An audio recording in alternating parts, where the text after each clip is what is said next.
Mari dengan penuh semangat dan jadikan hidup ini lebih bernilai. Perkenalkan, nama saya Anissa Solehati SPC, konselor di Indonesia Sehat Mental dan Potensi Cerdas Indonesia.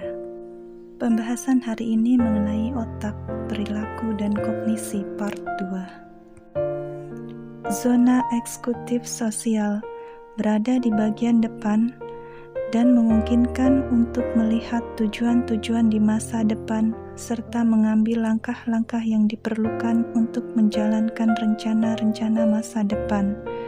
Pada zona ini juga terlibat dalam berinteraksi dengan orang lain. Pada zona eksekutif dan sosial berkaitan dengan kesadaran diri. Pada zona ini berfungsi dengan cara yang benar-benar khas pada manusia.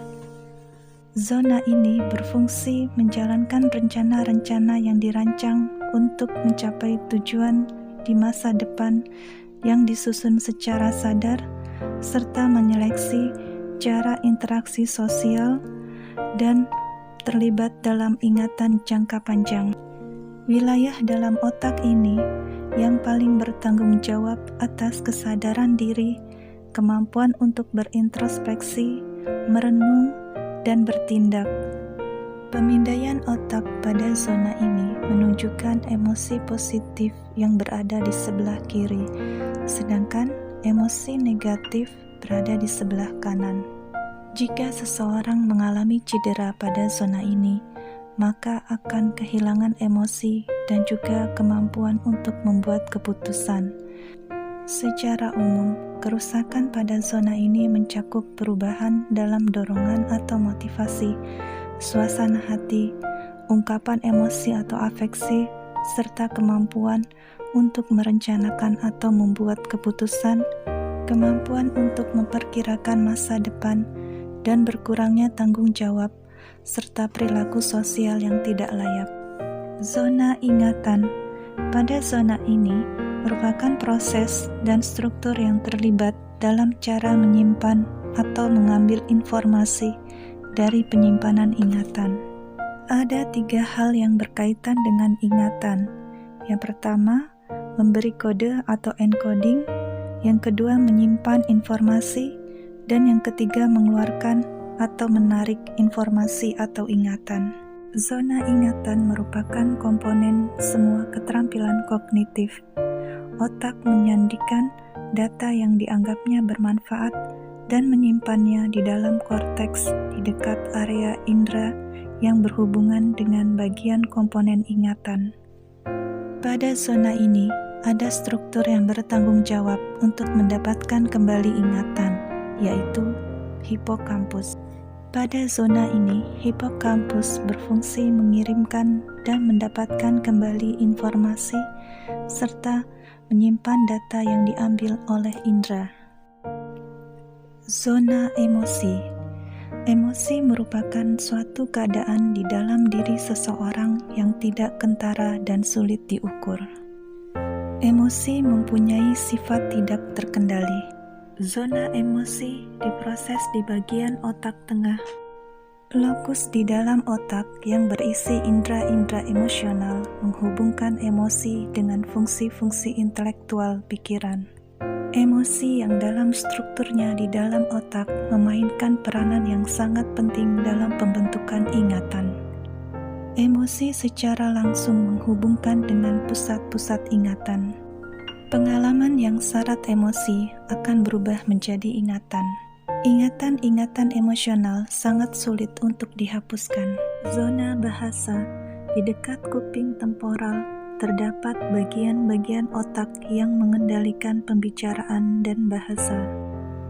Area bahasa otak terletak di belahan kiri, sisi kiri inferior frontal gyrus. Pada belahan kiri otak ada 2 area yang telah dikenali sebagai prosesor pembicaraan yang utama, yaitu area Broca di kuping depan, mengubah pemikiran menjadi kata-kata, dan area Wernicke di kuping temporal dan parietal, mengubah pembicaraan menjadi pemikiran. Gangguan dalam bahasa disebut afasia, yaitu gangguan dalam memahami dan menghasilkan bahasa yang disebabkan oleh penyakit atau cedera di beberapa bagian otak. Ada dua jenis afasia, yaitu afasia Broca dan afasia Wernicke. Afasia Broca atau kerusakan pada area Broca mempengaruhi tata bahasa dan kefasihan.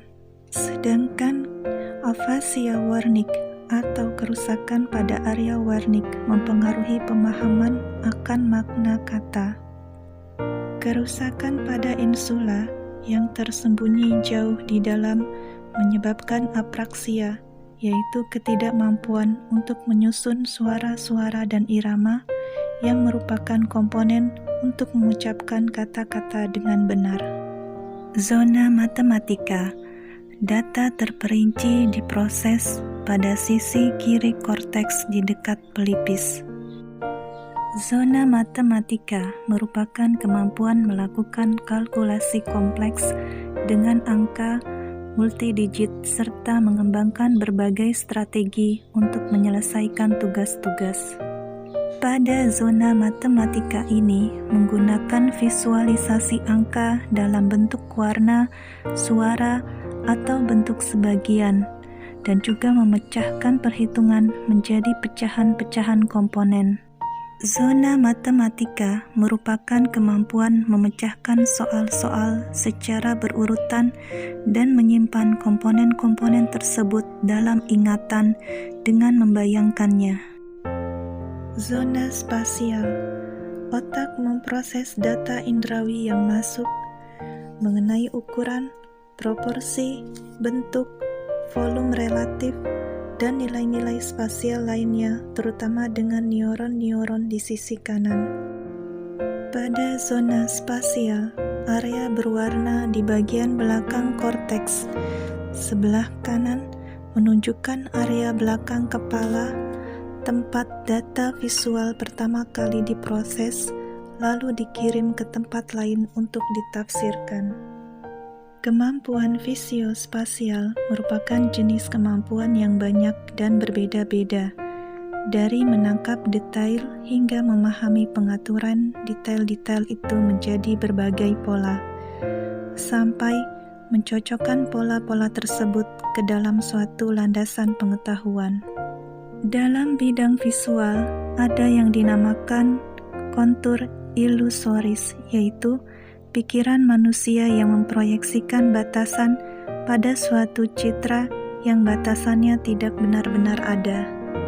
Jenis proyeksi semacam ini menggambarkan secara dramatis bahwa apa yang kita lihat di dunia sekeliling kita bukanlah citra objektif dari dunia di luar sana. Pada zona spasial, ada yang disebut dengan agnosia objek visual, merupakan gangguan di bidang visual, yaitu kondisi seseorang melihat tanpa memahami. Ada dua jenis agnosia objek visual, yaitu aperseptif dan asosiatif. Pada agnosia aperseptif, bukan hanya tidak dapat mengetahui nama atau mengenali sebuah benda yang mereka tangkap melalui penglihatan, mereka bahkan tidak dapat menggambarkannya dalam sketsa sederhana. Sedangkan pada agnosia asosiatif, sebaliknya, mereka dapat menyalin gambar dengan lumayan bagus, namun mereka tidak dapat mengetahui nama atau mengenali apa yang telah mereka gambar. Persepsi mereka pada suatu benda hanya tertuju pada detailnya dan tidak ada pola. Sekian, semoga bermanfaat.